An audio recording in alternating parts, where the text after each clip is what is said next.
Hola, bienvenidos y bienvenidas a este episodio de nuestro podcast. Yo soy Dante. Yo soy Roma. Nosotros somos la Legión de Traductores y traducimos al mundo clase por clase. Episodio por episodio. Como ya saben, nosotros somos estudiantes del Instituto SEM. Actualmente estamos cursando nuestro primer año de la carrera de Traductor Técnico Científico. El día de hoy les traemos dos temas muy interesantes para hablar y si leyeron el nombre del episodio ya saben cuáles son. El ciclo de un proyecto de traducción y las salidas laborales, que como venimos diciendo creo que en todos los capítulos, se entrelazan entre sí. Sí, exacto. Bueno, para arrancar vamos a definir primero la diferencia entre una traducción y un proyecto de traducción porque no son lo mismo. Una traducción es el proceso de convertir un texto de un idioma al otro, manteniendo su significado original. En contraste, un proyecto de traducción es un conjunto de actividades organizadas que incluyen la planificación, la ejecución y la entrega de una traducción, y puede involucrar muchas etapas y recursos. Volviendo a uno de los focos del episodio, un proyecto de traducción tiene que seguir un modelo de calidad establecido por la organización ISO, que crea estándares internacionales para asegurar la calidad, seguridad y eficiencia de productos y servicios. Para un proyecto de traducción específicamente, no importa si viene de una empresa que solo presta servicio de traducción o una organización que ya tenga un departamento de desarrollo internacional y que está acostumbrada a gestionar sus propias traducciones, se sigue la norma ISO 17100. Como a mí me gusta llamarlo, el GPS del traductor profesional. Porque sí, básicamente la norma ISO te dice cómo tiene que organizarse todo un proyecto de traducción para ser nivel top, ya que hay mucho más que hacer además de la traducción en sí, como ya mencioné anteriormente. Está dividido en tres grandes fases: preproducción, producción y postproducción. Pero suena más técnico de lo que es, en realidad tiene bastante sentido. En la producción, lo primero es analizar si el encargo es viable, o sea, te tenés que preguntar, ¿puedo hacer esto? ¿Tengo los recursos, el tiempo, los conocimientos? Y después viene el presupuesto, lo que se llama quotation. Y si el cliente acepta, se hace un acuerdo formal. El traductor o TSP, que es el proveedor de servicios de traducción, y el cliente se ponen de acuerdo. Exacto. Pero no termina ahí. También hay que preparar el proyecto. Eso aparte incluye cosas como registrar el proyecto, analizar el contenido fuente, trabajar terminología, recursos técnicos, incluso el estilo. Después viene la parte que más nos suena a nosotros, que es la producción, o sea, traducir. Acá se traduce, pero ojo, no termina con solo la traducción. Hay varias etapas en esta... En esta etapa hay varias etapas, exactamente. Primero se traduce, luego se hace un check, puede ser como una autorrevisión, y después otro profesional revisa la traducción, aunque esta parte es opcional. También hay más pasos opcionales, como la revisión y el proofreading, dependiendo del tipo de proyecto. Si es un texto para publicar, es obligatorio que se revise. Todo termina con la verificación final y la entrega, pero no es tipo, chao, nos vimos. Porque ahí arranca la postproducción, que incluye recibir feedback del cliente y cerrar la administración del proyecto. A propósito de feedback, hay otros roles re interesantes en esto que vimos en clase. Language Quality Assurance, LQA, Linguistic Proofreading, o LP, Spot Check, o QA, que si les suena familiar es porque todos estos roles tienen muchísimo que ver con el episodio anterior de nuestro podcast, de las competencias traductoras. Estas que acabamos de mencionar son específicamente de la competencia instrumental, o sea, la traducción asistida por máquina. Exacto. Siempre terminamos volviendo un poco a los otros podcasts o a las clases porque básicamente todo está conectado con todo. Por ejemplo, el Quality Assurance se hace con herramientas CAT, que si les suena, seguro es porque recuerdan el primer podcast que nuestros compañeros mencionaron acerca de esta herramienta. Y como ya ellos mencionaron con anterioridad, no reemplaza al traductor, pero ayuda a que no se te escape un error de formato o de etiquetas y más detalles que pueden ir apareciendo.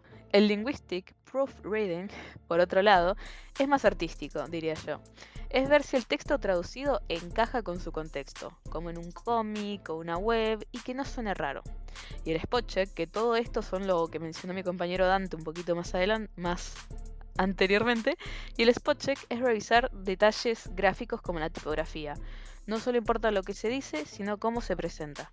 Y lo que más me gustó fue el tema de la asesoría lingüística, que no es solo corregir, es acompañar todo el proceso, elegir la mejor palabra, adaptar culturalmente e incluso puede llegar a hacer cambios tan grandes como repensar el nombre de una marca. Exacto, sí, sí, sí. ¿Viste el ejemplo de GIF? Ahora se llama SIF. Es re loco cómo un cambio de nombre puede influir tanto en la recepción del producto en otros países. Este cambio de GIF a SIF se decidió para que se pudiera pronunciar mejor en otros mercados. Estos detalles, aunque nos puedan parecer pequeños, pueden marcar una diferencia significativa en el éxito de una marca. El cual. Por eso todo este sistema ISO y estos servicios adicionales no son solo un proceso burocrático, son una forma de asegurar calidad, coherencia y éxito en la traducción. Así que si están pensando en trabajar como traductores, no subestimen estas etapas porque cada paso cuenta. De clase contamos con un tablero que lista 28 roles pertinentes a la traducción técnica científica y 3 a la pública que vamos a omitir porque es otra carrera. Algunas ya las mencionamos, como el QA, el DTP, la asesoría lingüística y el LP. Hay otras que son muy específicas y por eso es fácil imaginarse que están alienadas del resto. Pero si te pones a pensarlo, a menudo un único proyecto de traducción necesita varios expertos para trabajar en partes específicas de la traducción. Como vamos a ver ahora al indagar en un par que nos interesaron. Exacto, sí. ¿Qué te parece si arrancamos con la traducción audiovisual, que abarca un montón de labores? Dale, que también es un campo que a 3 del grupo nos interesa. Exacto, sí. Bueno, vamos a arrancar definiendo entonces la traducción audiovisual. O para abreviar, TAB, que cuenta con todas las características de cualquier traducción en cuanto a precisión, adaptación del contexto, la cultura del destino y referencias al país de destino, pero también cuenta con una singularidad. Va vinculada a lo que se exprese en la imagen que la acompaña. No se pueden separar una de la otra y tienen que tener una coherencia total, constante y continua. Como mencionaste, existen varias modalidades de TAB, que son la traducción para doblajes, los subtítulos y subtítulos para sordos, que son diferentes, la sincronización de los subtítulos, la audiodescripción y la traducción de cómics y la traducción de videojuegos. Mira, esto me parece muy interesante. Dijiste que era diferente los subtítulos y los subtítulos para sordos. ¿Qué hay de diferente? Bueno, los títulos para sordos, además del diálogo, incluyen descripciones del audio. No sé si alguna vez en una película de Netflix fuiste al idioma original CC y pone entre corcheas, creo, un efecto, pone wheels wearing, por ejemplo. Sí, sí, sí. Y sí. También suelen ser más breves, pero eso es algo que también se da en los subtítulos comunes, no para sordos. Y esto es porque hay un límite de espacio en la pantalla. Para esto se recomienda, si no mal recuerdo, que solo hayan 42 caracteres presentes. Y también el hecho de que no se puede leer 20 palabras por segundo. Exacto, sí, sí, sí. La verdad es que te digo que a mí me dio mucha curiosidad siempre los subtítulos.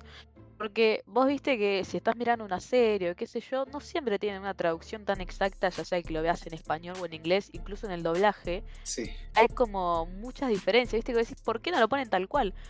No es por esto mismo que vos decís, no lo pueden poner tal cual porque no había espacio suficiente, porque hay una cantidad establecida.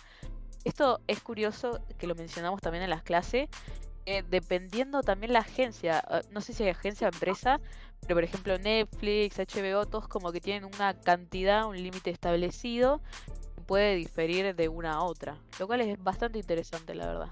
Para mí siempre me interesó los subtítulos, no sé si como una salida oficialmente, ya que también pensé mucho en intérprete o la transcreación, que fue justo el tema que me tocó a mí exponer. La verdad es que la transcreación es un tema muy interesante porque tenés que no solo traducir literal, sino que tenés que fijarte en el contexto, en la cultura, para que tenga sentido, ¿viste? Tuvimos unos ejemplos muy interesantes de Harry Potter, y bueno, son bastante interesantes los de transcreación. ¿Y vos, Dante, ya pensaste o estás interesado en alguna salida laboral en específico? Yo me era porque desde chico, creo que 11, 12 años, me interesaba el subtitulado. porque antes YouTube tenía una función donde los usuarios podían crear ellos mismos subtítulos de videos que miraban. Y esa fue como mi introducción a la traducción. Y se me dio una edad muy temprana porque crecí medio viendo videos en Spanglish, veía cosas en inglés, buscaba los fandubs, los doblajes no oficiales, Sí. y de ahí como que adquirí un poco de inglés. Pero me entristece por esa función, no duró mucho tiempo, creo que la sacaron al año y estaba buenísima. No vi gente quejarse. Ya me fui por las ramas. Sí, Volviendo al tema del espacio que mencionamos en los cómics. No en los cómics, vamos a mencionar eso ahora. Es un problema en la traducción de cómics porque hay que respetar el tamaño de los globos de texto y también el lettering, que es la manera en la que están escritas las palabras, la fuente, la negrita, indicar tonalidad usando iconos específicos. Y en el manga, por ejemplo, las onomatopeyas que se usan para indicar efectos de sonido directamente, hay muchas editoriales que deciden redibujarlas para adaptarlas al público del oeste. Y a claro, menudo sí. eso también implica redibujar el fondo original. Exacto, te interrumpí ahí un segundo, pero sí, sí, sí. Hay No, algunos que lo tuvieron que redibujar. También es interesante, por ejemplo, si hay una palabra que no tiene traducción, cómo se arreglan ahí para darle sentido en los cómics o si es muy específica de ese universo. Pero contame, este problema no se da solo en los cómics, ¿verdad? no, puede ocurrir en todo tipo de texto. Ni siquiera es necesario que sea algo de la traducción audiovisual. Por eso existe el Desktop Publishing, abreviado DTP, que es otra labor que consiste en ajustar el archivo traducido para que conserve el aspecto del original. Y eso puede ser ya sea por tener que respetar el espacio, si estás cambiando el formato del archivo, y tenés que saber utilizar software de edición gráfica específicamente para eso. Lo que mencionaste de los cómics es una palabra muy específica, justamente en ese medio. Entre paneles, como hay espacio, se utiliza mucho la nota de traductor, que es una lástima que en los subtítulos no sea tan accesible porque es difícil leer dos cosas a la vez mientras prestas atención a un programa, pero ese medio tiene esa ventaja. Sí, sí, sí. Estaba justo pensando yo en los subtítulos hechos por fan, ¿te acordás que lo hablamos en la clase? Y que ponían Sí. muchísimas notas de traductor que en realidad en las series o cosas ya, películas y así, no se permiten porque no puedes estar leyendo arriba, leyendo abajo y que haya tanto. Pero me pareció muy divertido eso de que sí pasa en las traducciones de fans, que hay muchas notas de traductor. Sí, hay una que me da mucha risa en Death Note, que meme viejo, pero hay una escena que el personaje de Light dice va todo de acuerdo al plan, todo acorde al plan, y por alguna razón el traductor no traduce la palabra plan, la deja como Keikaku en el original y agrega una nota arriba diciendo Keikaku significa plan. ¿Por qué? Si lo podías traducir. No sé, supongo que porque le gustaba cómo sonaba Keikaku y Está ya. bien, está bien. Puede ser. Hay a veces que como traductores hay unas palabras que nos gustan más en el idioma Claro, como no, original no que cuando está queremos. traducido. Claro, no nos queremos desligar. Y por ejemplo, volviendo a transcreación, Terminator, acá el famoso one-liner, hasta la vista baby, quedó como Sayonara baby, para que se Sí, mantuviera la intención de que lo dice en otro idioma. Pero la mayoría creo que lo tenemos como hasta la vista baby, porque es sí, sí, icónico. sí. Sí, sí. Incluso aunque la traducción fue hecha para nosotros, porque fue hecha para el español, digamos, ¿no? Claro. Y bueno, anda a saber si un japonés por alguna razón leyó, vio esa versión específica de Death Note y le gustó el cambio de dejar Sí, la sí, sí. palabra plan sin traducir. Volvamos al tema original. Volvamos Sí, sí, sí. por sí, nos divertimos mucho. Sí, sí, sí. Retomando nuestro lema, que se entrelazan las cosas, en este caso las labores. En la traducción de videojuegos hay que ajustar el texto a menúes, esto va por el lado de ETP, se incorporan subtítulos y a menudo se hace doblaje, que ya la traducción para doblaje es su propio proceso larguísimo, Sí, con sí, es un actores de tema doblaje que... especializados que a menudo improvisan, eso también tiene que ver con la transcreación. Véase, por ejemplo, Los Simpsons, hay un montón de líneas que las inventó el actor de voz Homero en el lugar. Y sí, vamos a seguir con las referencias de Los Simpsons. Obvio. Siempre, nunca está de más. Nunca está de más. Y bueno, convengamos que estas son relativamente específicas. Ya hay cosas como los procesos de corrección que son universales. Por ejemplo, está la traducción inversa o back translation, que es donde se traduce una traducción a su idioma original. Eso es un trabalenguas, para detectar errores, omisiones e imprecisiones en la traducción para lograr una mayor garantía de que es literal al original, mientras al mismo tiempo se localizan las diferencias que realmente afectan al significado del texto. Aunque esta específicamente la back translation se da en ámbitos que precisan una gran exactitud, como por ejemplo farmacéuticas, y áreas especializadas en las que se emplean términos que no se pueden traducir. Exacto, sí, sí, sí. Me acuerdo que la profe dio un ejemplo de que se podía traducir del inglés al español y al portugués, todo para ver si tenía el mismo sentido, si se estaba diciendo lo mismo y todas esas cosas. Claro. Pero bueno, sigamos con otros ejemplos de salidas laborales. Una labor presente en todo proyecto de traducción es la investigación. Este campo hay una labor que le interesó a nuestro compañero Juan, es que es específicamente la investigación neurolingüística. Uf, largo el nombre. La neurolingüística es una rama de la lingüística que estudia cómo el cerebro procesa el lenguaje, incluyendo la producción, comprensión, adquisición y representación del mismo. Si se están preguntando qué tiene que ver todo esto con la traducción, la investigación neurolingüística en este campo busca entender cómo el cerebro de los traductores maneja los procesos mentales implicados en la transferencia de un mensaje de una lengua a otra. Los hallazgos se usan para mejorar la formación de traductores. Por ejemplo, se estudia cómo diferentes tipos de entrenamiento afectan la actividad cerebral o cómo desarrollar estrategias de enseñanza que optimicen el procesamiento neurolingüístico. Y también tener en cuenta un traductor, la mayoría de los casos, quiero creer que todos incluso, son bilingües o multilingües, y en eso también se ve una diferencia entre la actividad de ciertas zonas del cerebro.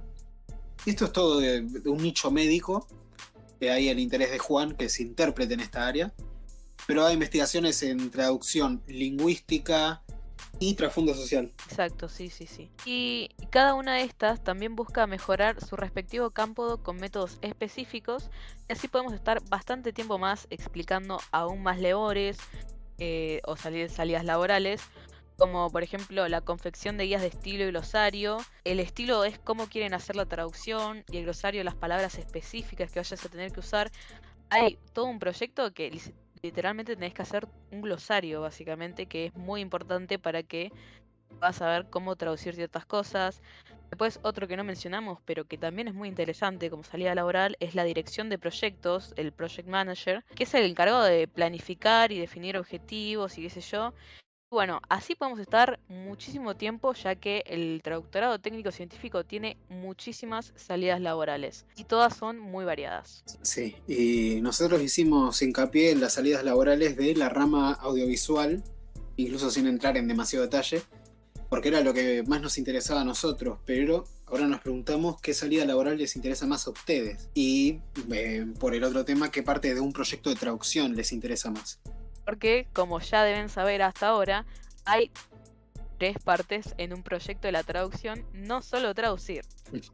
Así que bueno, nada, muchas gracias por escuchar y quedarse hasta el final. Somos la Legión de Traductores, un podcast donde las clases de traducción cobran voz. Gracias por acompañarnos y hasta la próxima.